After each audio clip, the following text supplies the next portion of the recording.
Nós vamos agora falar sobre aflições, né?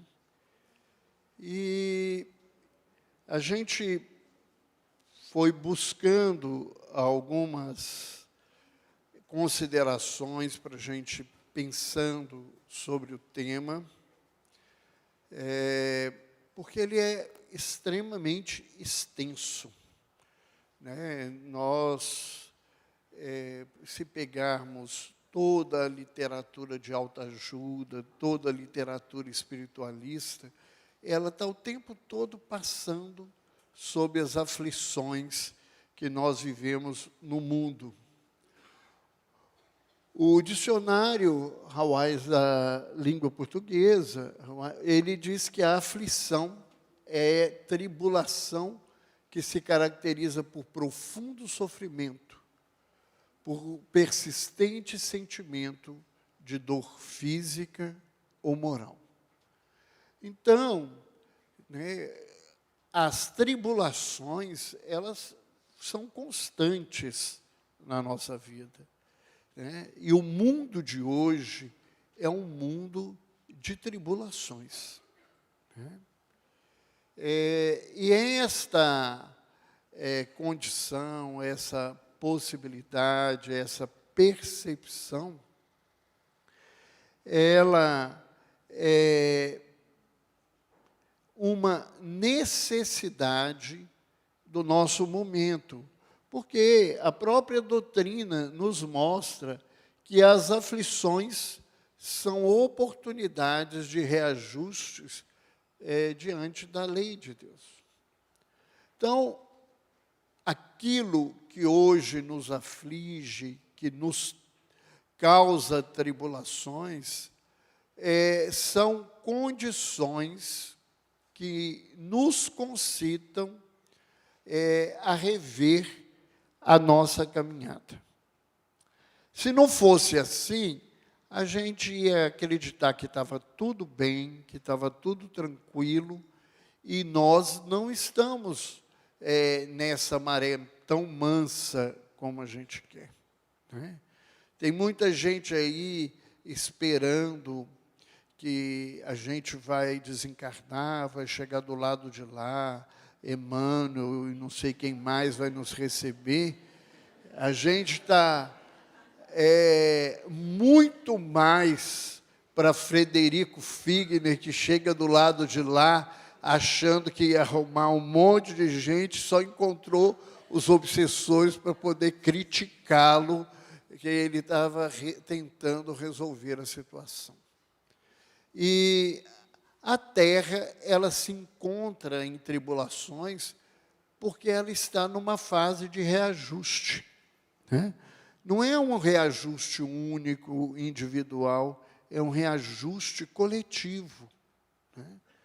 E nós estamos neste caminho, nesse lugar, para o nosso aprendizado. E muitos de nós, às vezes, fazem uma pergunta, né? O que eu fiz no passado para estar nesse lugar?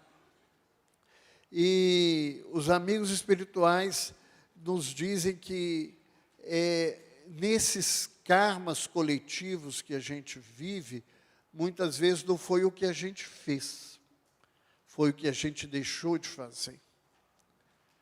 Muitas vezes nós estamos vivendo as nossas omissões. E isso me preocupa muito, porque a gente continua repetindo esse papel.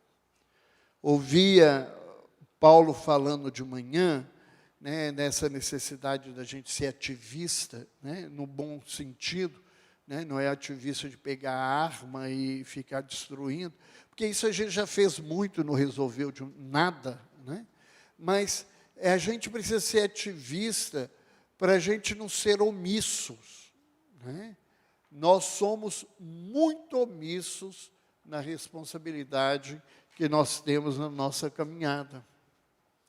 E a gente sofre a consequência das nossas faltas, sejam elas por ter feito, sejam elas por não ter feito. Quando se fala em abuso, a gente normalmente tem a leitura de que abuso é algo em excesso, né? Mas a palavra, né, ela vem do latim, uso, é algo fora do uso, do normal de se fazer. Então, abuso é tanto aquilo que vai para mais, quanto vai para menos, né? E nós estamos vivendo o resultado das nossas escolhas. E muita gente me vira e fala assim, mas eu não posso ter escolhido uma vida tão difícil. Eu falo assim, olha, essa escolha não é uma coisa tão sádica que eu saio lá de cima assim, eu quero sofrer, me bate, que eu quero isso. Não é isso. A gente vai fazendo, né? Então, 1 mais 1 é 2, 2 mais 2 é 4, 4 mais 3 é...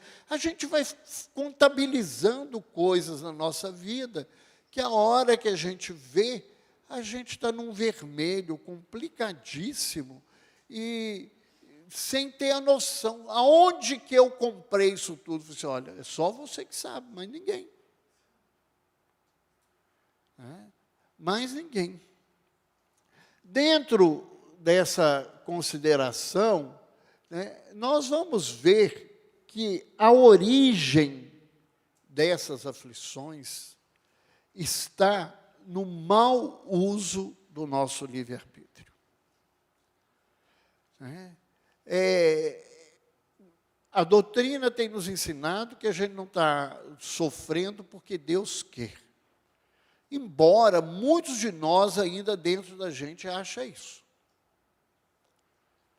A gente mudou de credo, mas a maioria de nós não mudamos de crenças.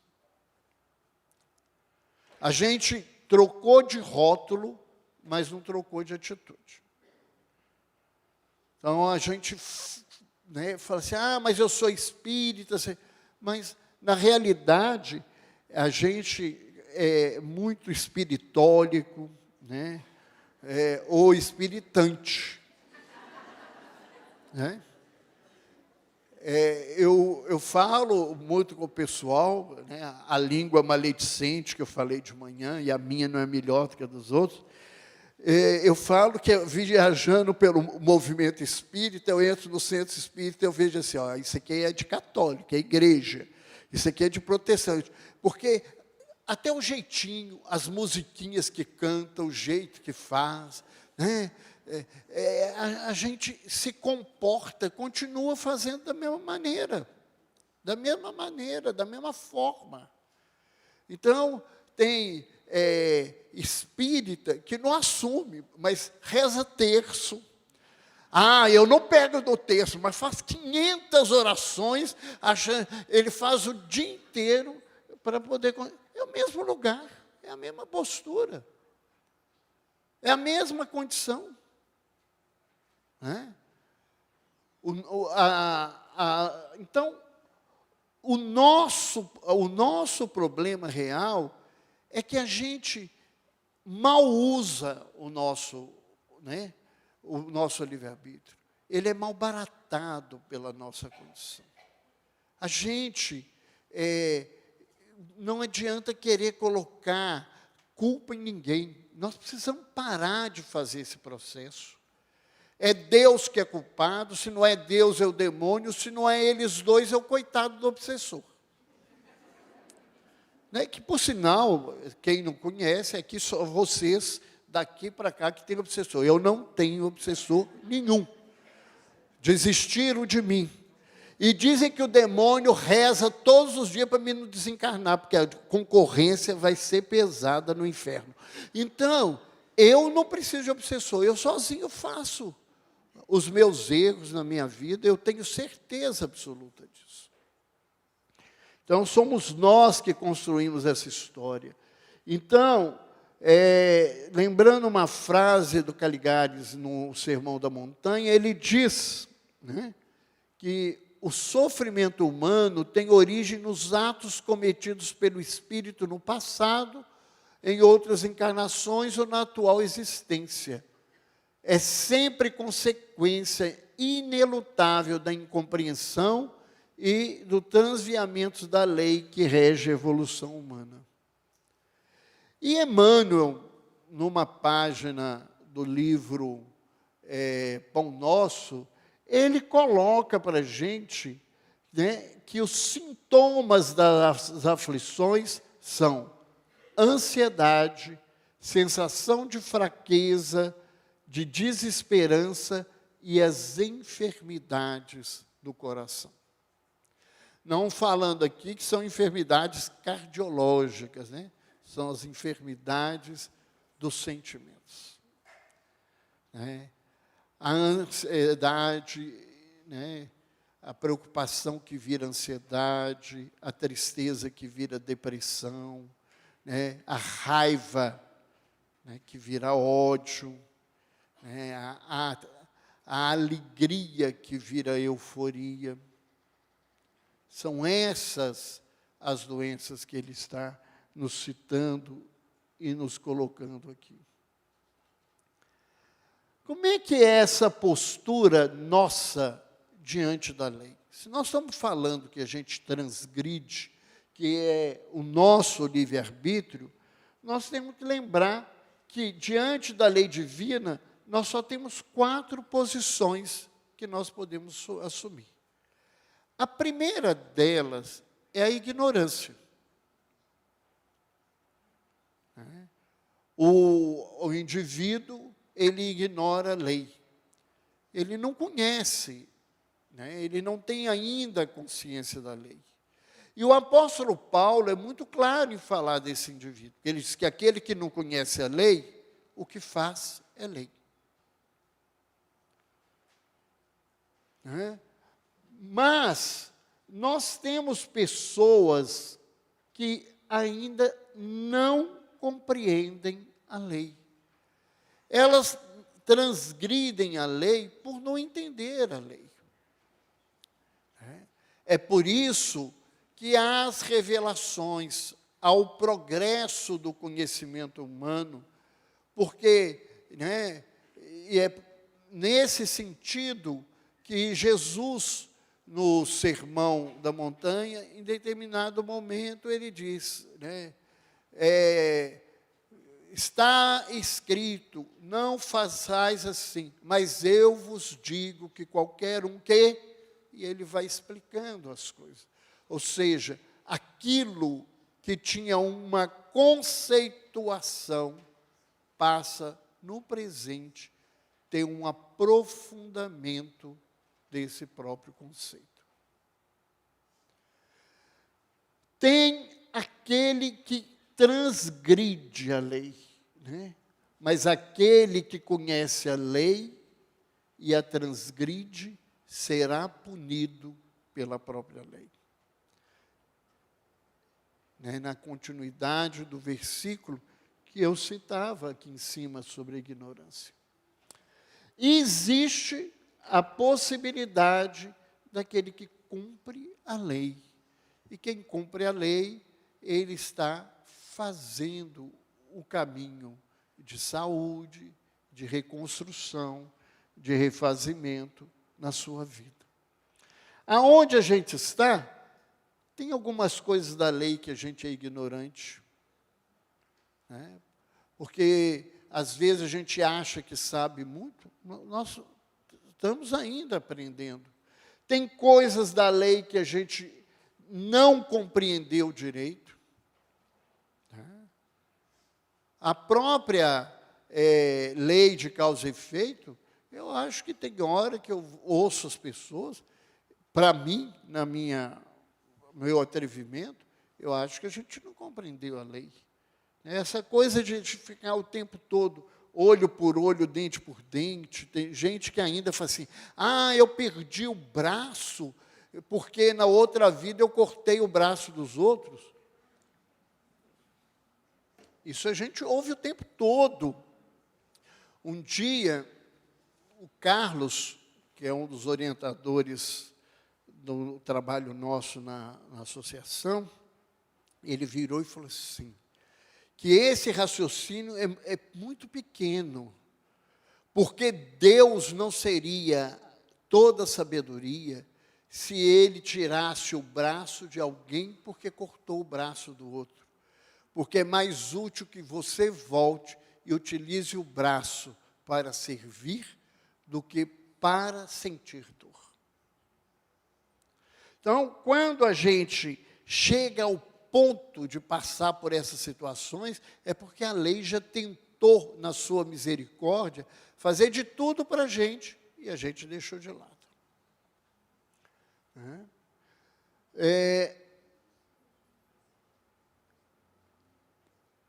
Onde surge o sofrimento humano? Ele é antigo. O sofrimento humano, ele acompanha a história da humanidade. Ele surge no momento em que a gente se desvia das leis divinas. E em que momento da história pessoal, nós fizemos esse caminho, isso ainda é bastante complicado. É uma questão filosófica bem difícil. Há alguns meses atrás, a gente estava sentado, um grupo, conversando nos bastidores de um evento, discutindo isso. Porque tem coisas que a gente quer entender. Mas que momento? Será que a questão da queda, ela existe? Como é que é a queda? Onde que ela aconteceu? Como? Por quê? Ou se ela não aconteceu, ela é natural essa dificuldade? Se a gente disser que isso está pronto, não é verdade.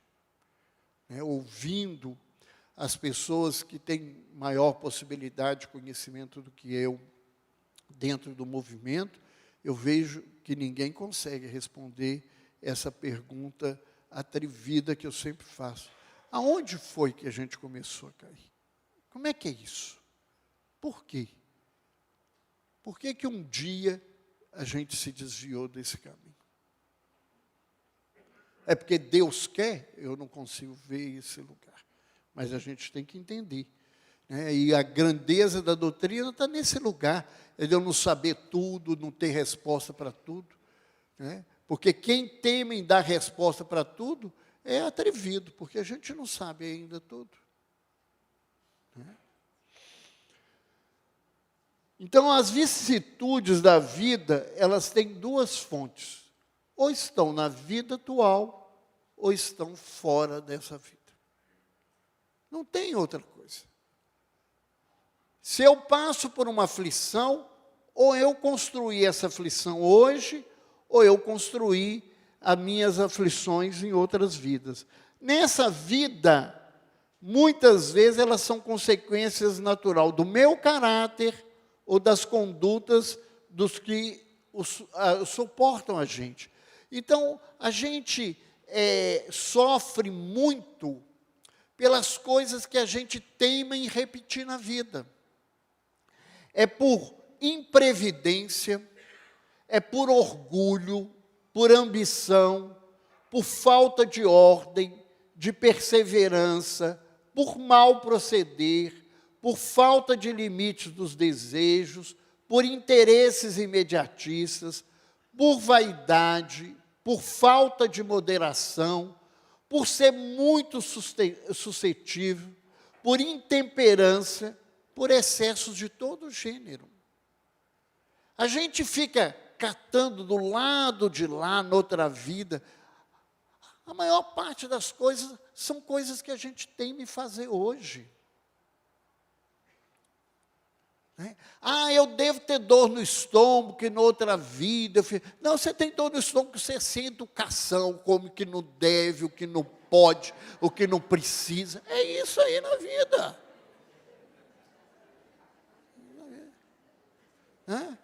Um dia um paciente meu com DPOC grávida assim, por que Deus me fez assim? Deus não fez isso, você fumou até caçar essa confusão toda. Para de reclamar. E é assim na nossa vida. A gente não dá provimento para as coisas depois que as soluções. Né? A gente compra mais do que pode, fica com dívida e quer que Deus te dê os números da Mega Sena. Não é nem serviço para pagar a conta, não. Você quer os números da Mega Sena para ganhar o dinheiro de uma vez e pagar a dívida que você fez em muitas encarnações. Que é isso, gente? Né?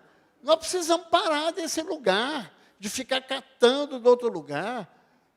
Muitos de nós estamos sofrendo por orgulho, porque a gente não tem a humildade de reconhecer que está errado, a gente fica apontando o tempo todo para o outro, sem ouvir. Mas eu vou ficar ouvindo. Gente nova não sabe o que falar. O que é que não sabe? Às vezes você aprende com uma pessoa mais nova, né? Ela pode não saber da sua experiência, mas às vezes ela tem conhecimento e ela vai te fazer. Né? Mas o meu orgulho, eu tenho 30 anos de doutrina e alguém vai falar isso comigo? Né? E às vezes alguém te defende nesse lugar. Né? Há pouco tempo atrás, estudando em casa, no culto do Evangelho, eu não sei o que eu falei, meu filho caçula, que é uma bondade, não é bondade ruim, não. Eu falo que ele é bondoso, mas ele é atrevido mesmo. Ele virou e falou assim: pai, você precisa estudar Evangelho, seus conceitos estão muito ultrapassados. Aí o meu filho do meio resolveu me defender. Como é que você fala com o pai desse jeito? Tem tantos anos. Eu falei assim, eu ouvi. Eu não fiz defesa. No meio da semana eu perguntei à esposa: você topa a gente estudar Evangelho de novo? Ela falou assim, não. Aí eu fui atrás dele e falei assim: Rafa, você aceitaria que no culto, que a gente não tem mais tempo, em vez de a gente fazer o culto, você ensinar Evangelho para a gente? Se você quiser, eu faço.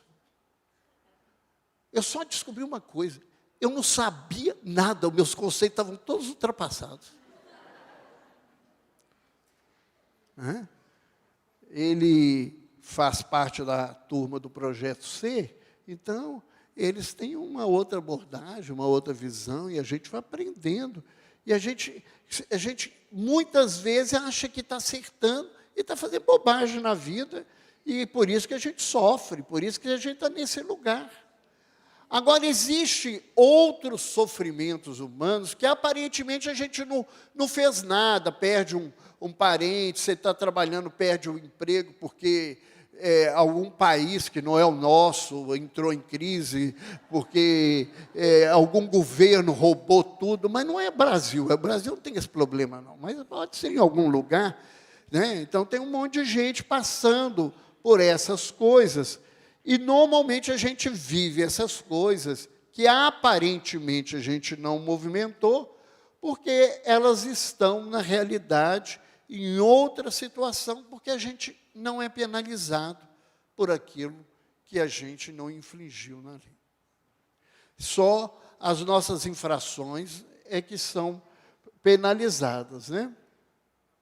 Então, nós temos que lembrar que quando a gente fala de aflições, as nossas angústias morais, elas são muito mais complicadas que as nossas dores físicas.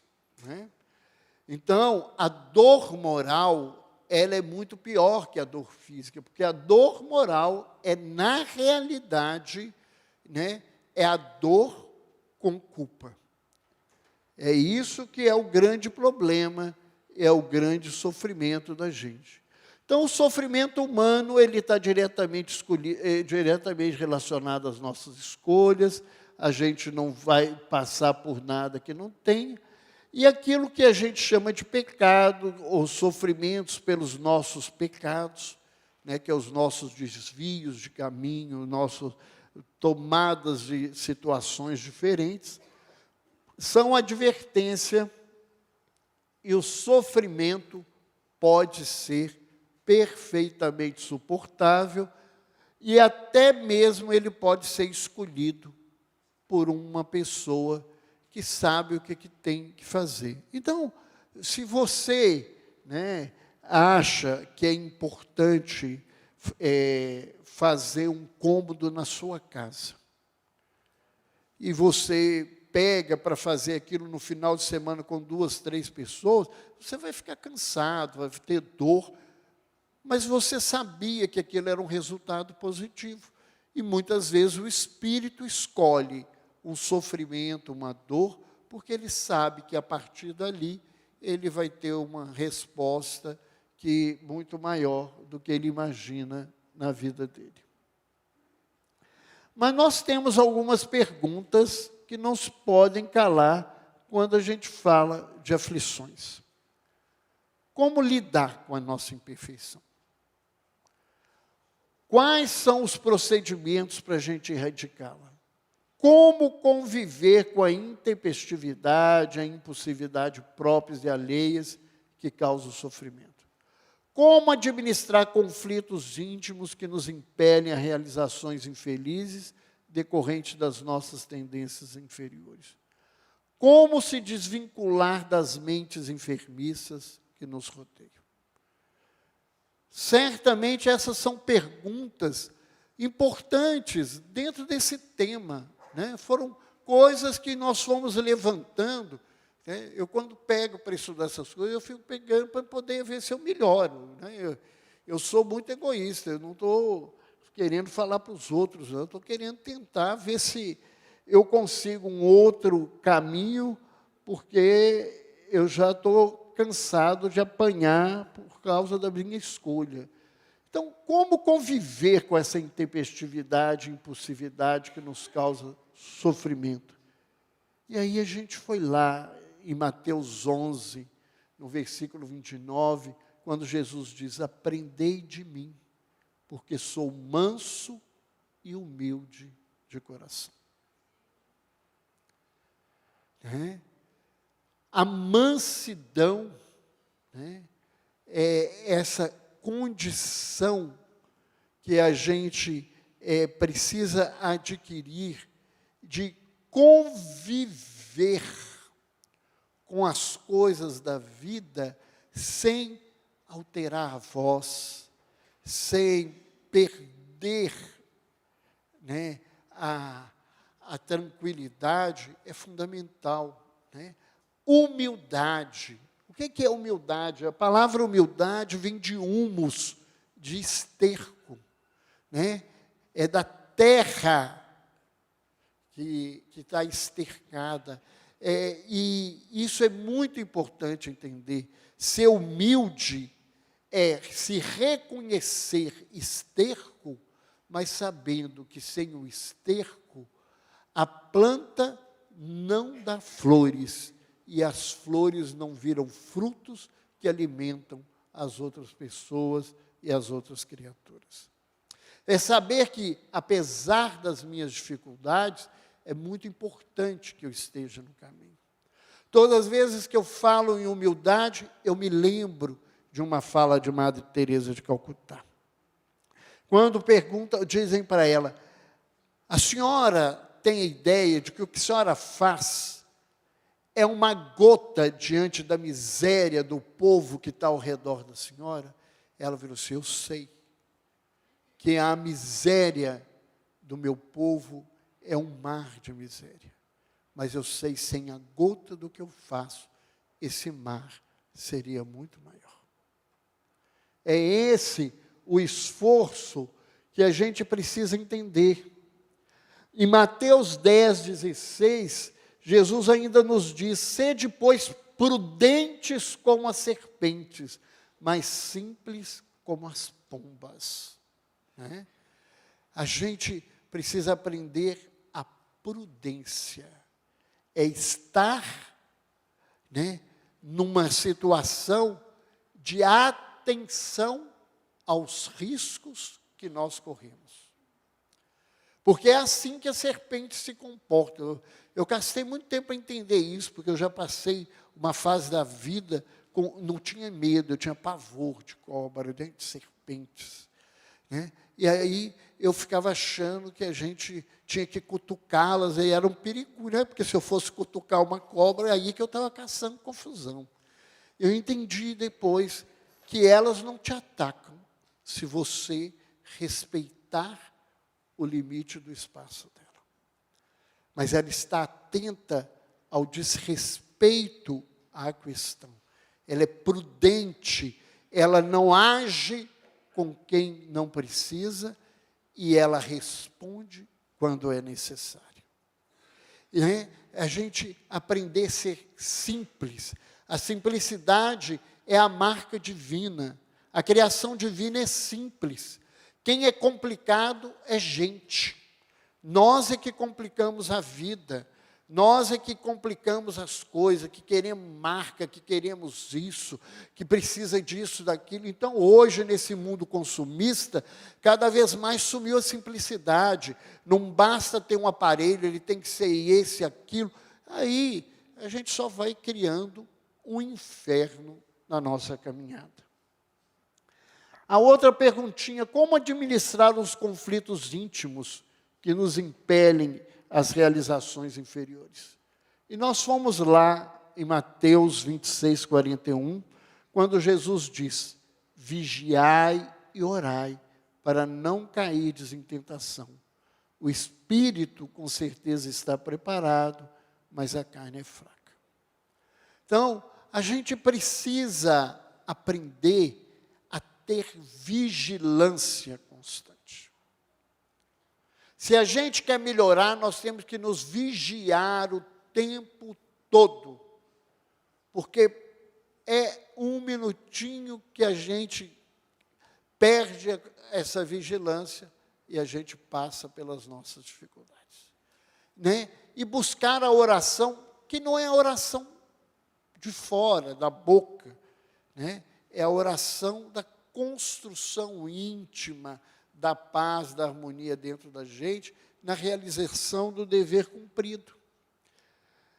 Renunciai à vida passada, despojais do homem velho, corrompido pelas concupiscências enganadoras. Renovai sem cessar o sentimento da vossa alma, e revesti-vos do homem novo, criado à imagem de Deus, em verdadeira justiça e santidade. Paulo, aos Efésios, capítulo 4, versículos 22 a 24.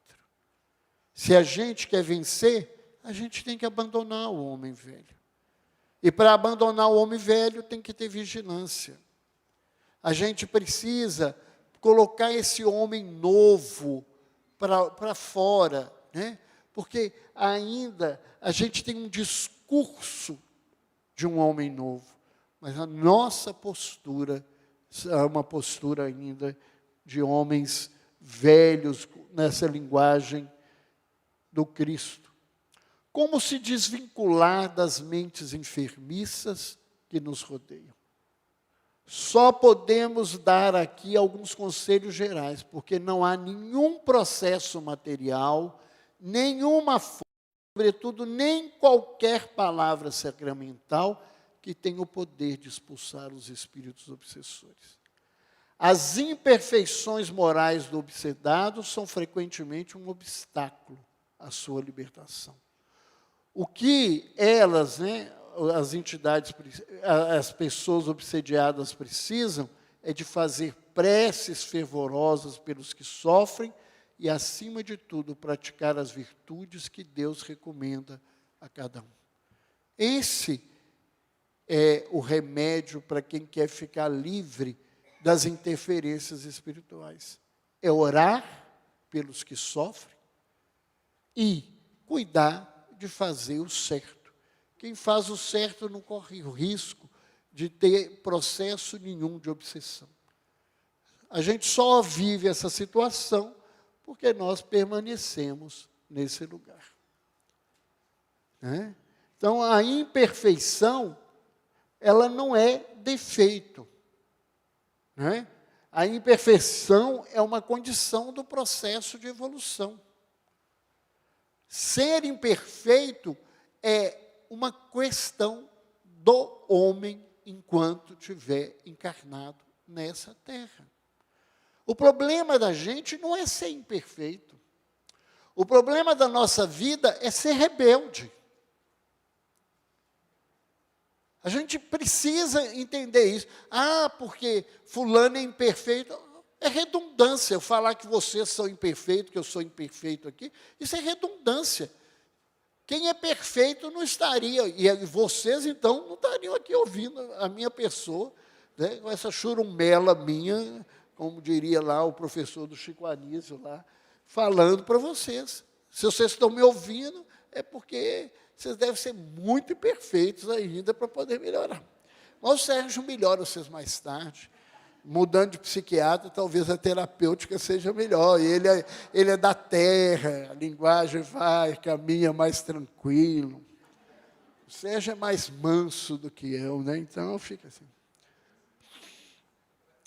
E aí, falando do Sérgio, eu fui lá buscar no texto do livro do Código do Monte, tinha que arrumar um psiquiatra que prestasse. Eu não sou lá grandes coisas. Um dia, um paciente meu que fazia terapia comigo, médico, ele tinha tomado raiva de Deus por um monte de questão, aí ele virou para mim, um dia alguém perguntou assim, o seu terapeuta é bom? E ele falou assim, não, ele é médium.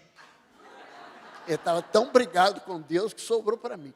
Então, eu tinha que arrumar alguém melhor do que eu. Fui lá atrás do texto, está lá no livro O Código do Monte, né? O Sérgio nos lembra essas coisas. Esses 3 mecanismos importantes para a gente aprender a lidar com as aflições. Né? A resignação, que é a submissão nossa aos nossos sofrimentos. Né? Não adianta brigar com eles, eles estão na vida. A gente precisa entender. Não adianta ficar assim, por que eu estou com esse problema? Não é essa a pergunta. A pergunta diante do sofrimento é, para quê? Para que ele está na minha vida? É isso que a gente precisa perguntar. Né? Por que eu tenho um marido chato? É porque você casou. Todo mundo que casou tem marido chato. Né? Isso é outra redundância. Por que minha mulher fala demais? É outra redundância. Também não tem solução. Não adianta catar umas coisas. Para que eu tenho um marido chato? Essa é uma pergunta boa para vocês fazerem. Né? Fazer as coisas. Né? E olha... como os maridos morrem mais cedo, fica a situação mais tranquila, né? Porque eles não têm que aguentar as mulheres falando demais muitos anos na cabeça deles. Né? Mas a coisa tem que pensar nesse lugar. Eu não tenho que ficar procurando causa da minha dor. Eu tenho que procurar solução. É isso que a gente precisa mudar, ser prático na vida. Para que eu estou diabético? Para que eu tenho um problema cardiológico? Para que a depressão está na minha vida? É isso que eu tenho que saber. Tudo isso está batendo na porta e fala assim, muda. Então, você tem que pensar nessa mudança. A resiliência, né, que é a capacidade de enfrentar esses traumas, eu tenho que construir. E essa construção se faz à medida em que eu aprimoro a minha fé, que é diferente de crença, né? Crença é irracional, não é isso que a gente tem que construir. E, através da empatia, à medida que eu entendo a dor do outro e passo a conviver com ela de uma maneira respeitosa, eu vou aprendendo a conviver com a minha dor e com minhas dificuldades, modificando o meu caminho nesse sentido. Né? E qual que é o procedimento para a gente, então, erradicar as nossas imperfeições e vencer as nossas aflições? Primeiro, é o exercício do bem. Né? Que fazer ao outro o que você gostaria que o outro te fizesse. Essa é a lei divina primordial. Ela é universal. Não tem discussão. O que é o bem? O bem é fazer ao outro aquilo que eu queria que o outro me fizesse. Hoje pode ser de uma forma, amanhã de outra, mas se eu estiver fazendo dentro dessa perspectiva, eu estou cumprindo a lei. À medida que me aprimoro, eu vou mudando essa atitude. Mas esse caminho, ele é possível desse jeito. E o segundo é através do autoconhecimento.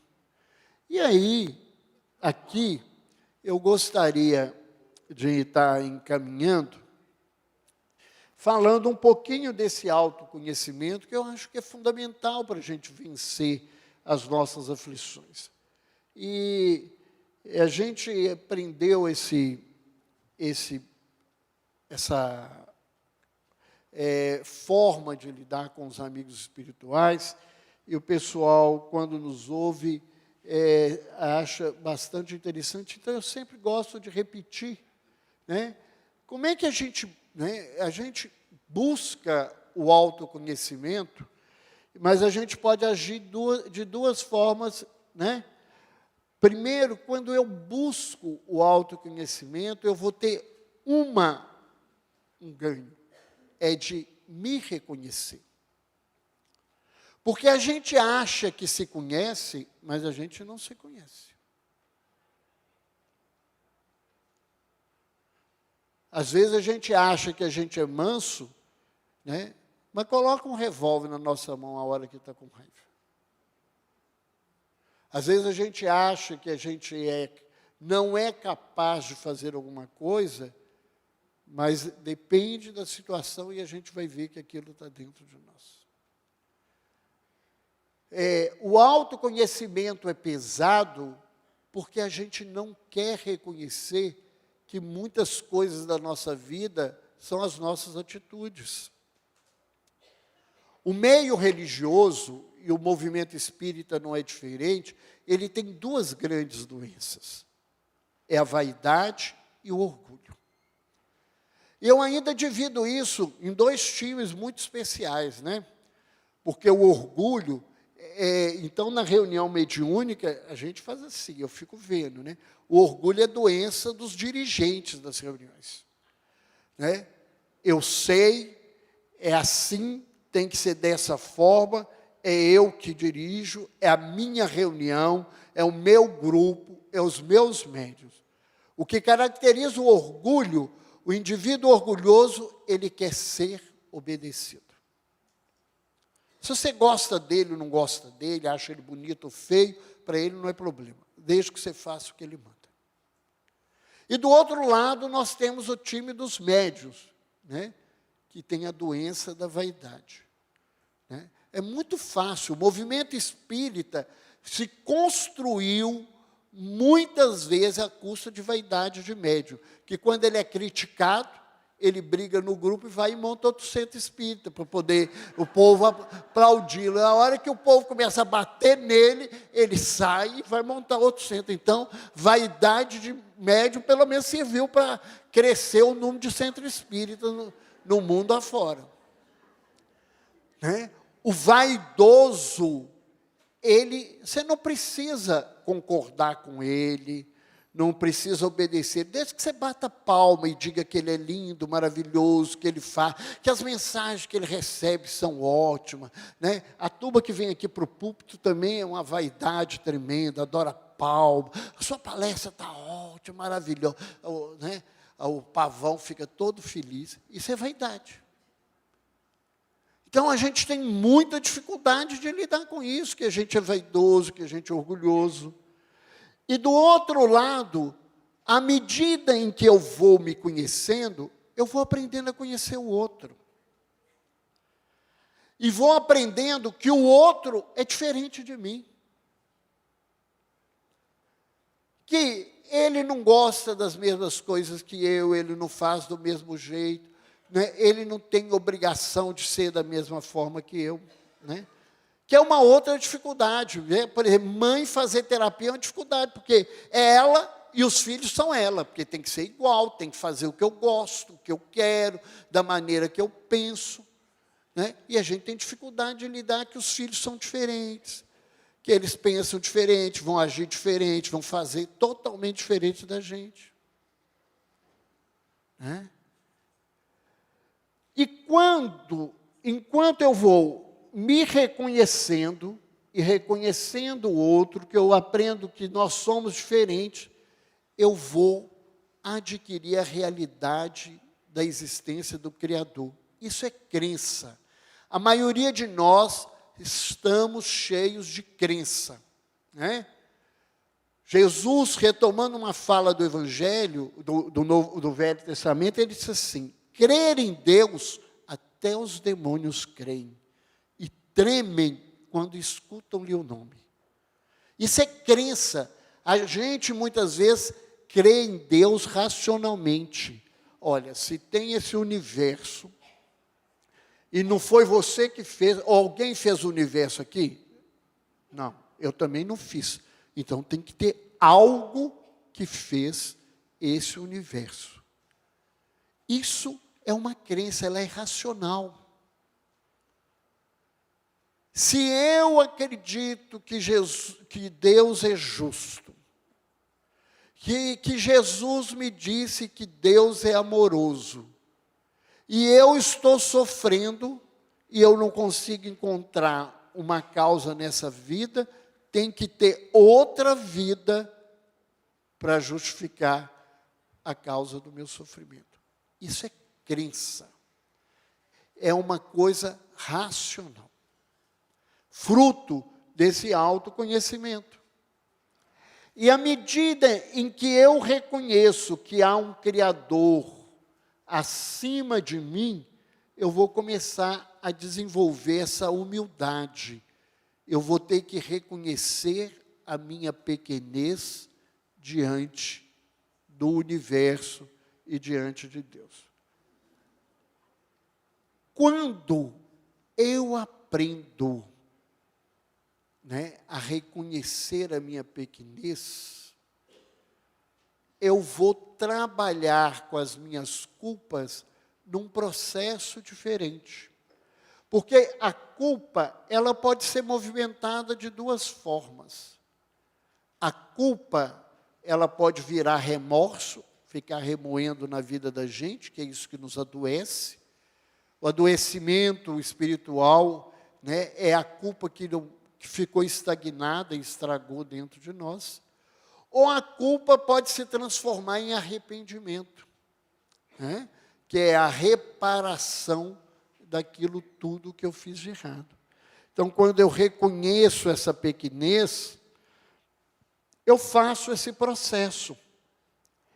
E no processo de arrependimento, à medida em que eu vou reconhecendo e fazendo coisas para reparar, eu vou perceber que eu sou capaz de fazer mais coisas do que eu sabia. Eu vou despertar as minhas potencialidades. O espírito de Homero, que é um companheiro que orientou a fundação da AME Minas Gerais, ele fala que a gente muitas vezes não consegue caminhar para a melhoria e sofre muito, porque nós temos a infeliz conduta de querer vencer as nossas imperfeições, brigar com elas. E ele diz que a melhor forma de vencer as imperfeições é aprimorar as qualidades que nós temos na nossa vida. À medida em que eu vou aprimorando as minhas qualidades, eu vou construindo em mim outras virtudes e elas vão vencendo as más tendências que a gente carrega na vida. Um exemplo é esse. Eu quero ser paciente. Então eu vou brigar com a minha impaciência. Eu vou ficar impaciente porque eu não consigo vencer minha impaciência. Mas se eu vou fazer um trabalho caridoso de alguma forma, em determinado momento, eu vou começar a ter que ter paciência com as coisas, e essas pequeninas ações de paciência vão chegar um dia, ser aquela paciência que eu esperava na minha caminhada. À medida em que eu desperto as potencialidades, que eu descubro o lado bom que existe em mim, eu vou, na verdade, construir a minha fé. Porque se eu tenho coisas boas, esse Pai tem coisas boas infinitamente superiores às minhas. Né? E aí ele não é mais criador, ele é Pai. Né?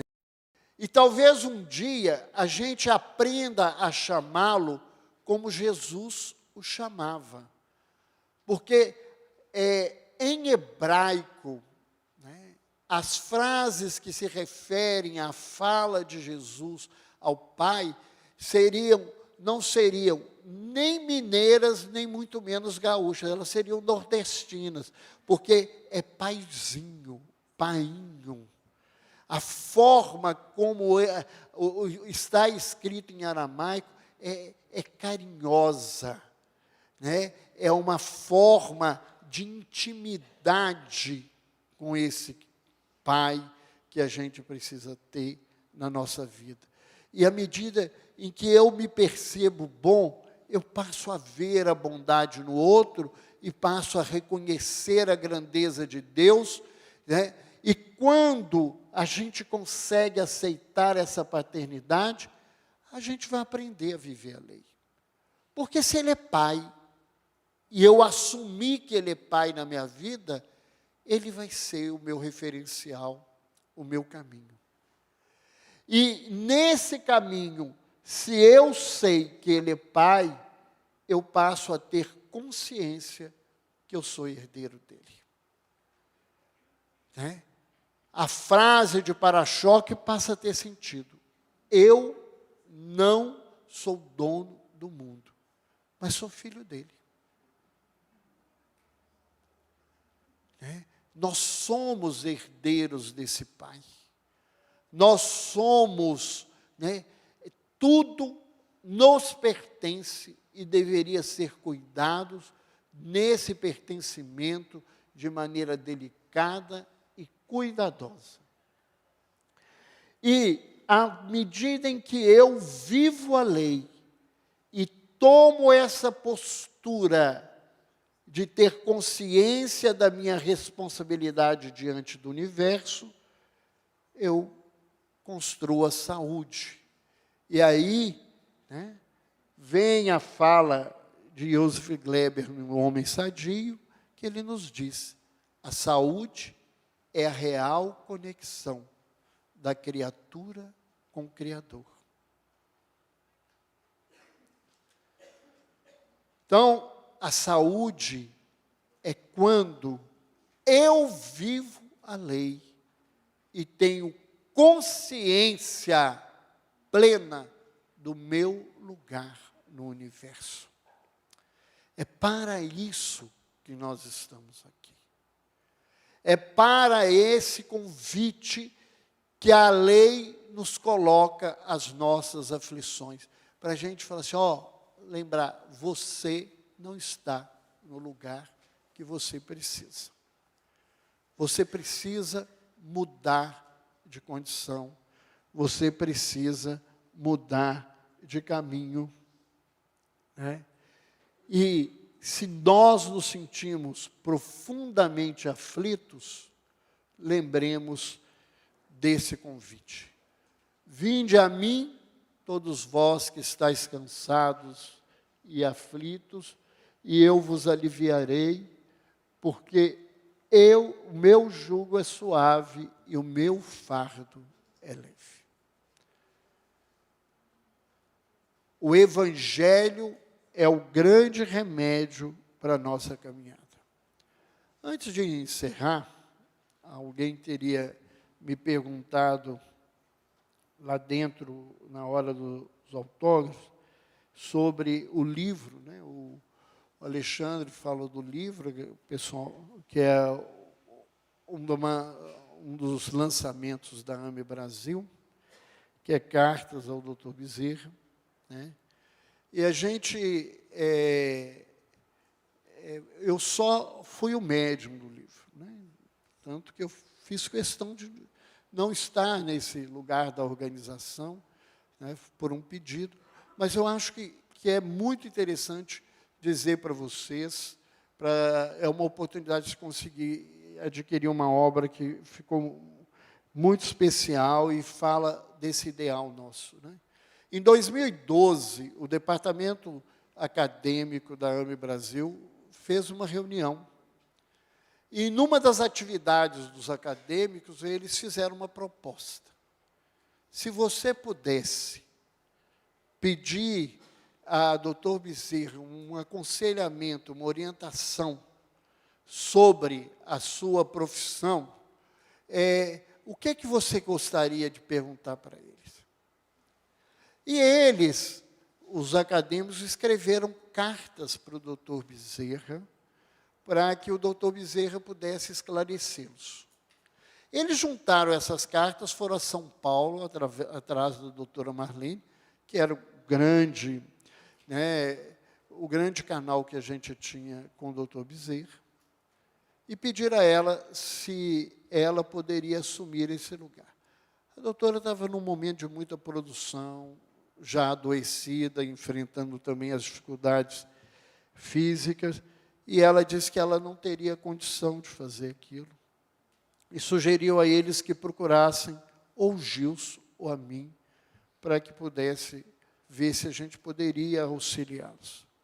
O Gilson estava, no momento, também impedido por alguma função aqui no Rio Grande do Sul, e eu aceitei com algumas restrições. Primeiro, que ninguém viesse atrás de mim correndo, porque e aqui as pessoas que sabem, não é nenhuma falsa modéstia, nem modéstia, é a realidade. Eu não sou o melhor canal nesse caminho, com esse grande espírito da vida.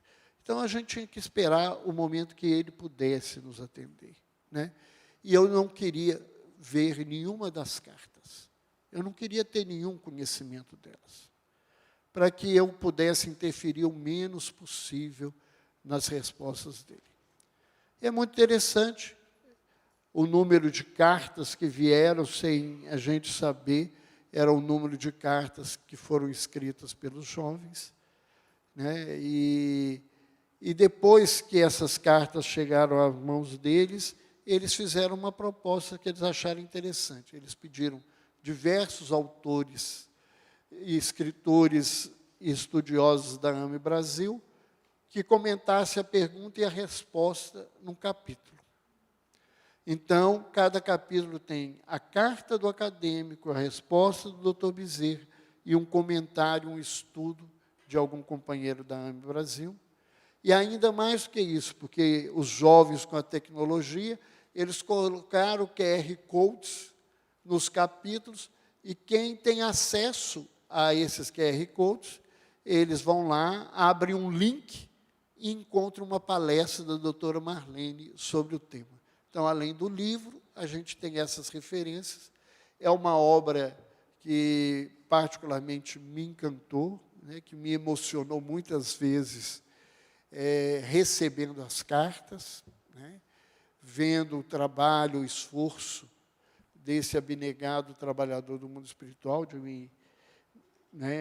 me conduzir nas minhas dificuldades, e o trabalho maravilhoso que o Departamento de Acadêmicos fez. Então,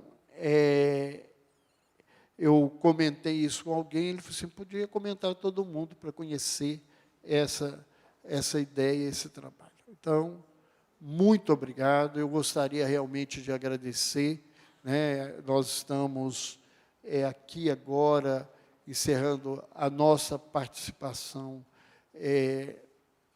direta nesse evento. E, nesse sentido, né, a gente só tem que dizer obrigado, ou talvez mais do que isso, muito obrigado, né?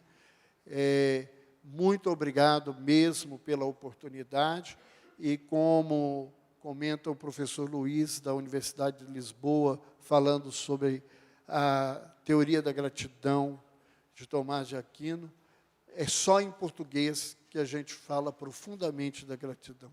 Eu me sinto muito obrigado com as AMES de atendê-las pelo carinho, pelo cuidado que eles têm com a minha pessoa.